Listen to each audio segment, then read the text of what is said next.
बात तो हर मननी कोई दे बुघात ऐसे हम नहीं जननी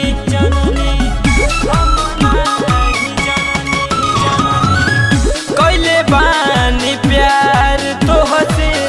बात तो हर मननी कोई दे बुघात ऐसे हम नहीं जननी अरे कौन भइल कमी ऐसन रचलू पलानावा यार रचलू पलानावा हो तब काहे भाई बोला के तब काहे भाई बोला के मारो तारू जनवा हो आहे तब काहे भाई बोला के मारो तारू जनवा हो आहे तब काहे भाई बोला के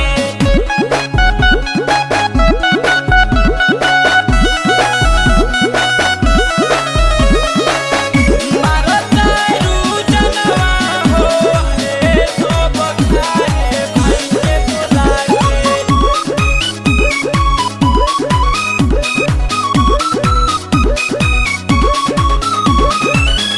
दिल से तू पूछले रह तू कबा मोर कलेस हंस के जान दे दिहते डेंजर राजेश जी जी जी जी जी डेंजर राजेश दिल से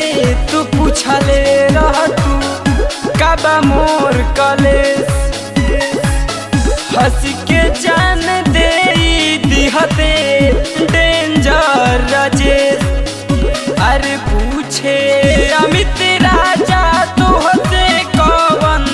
बकराना अरे कौन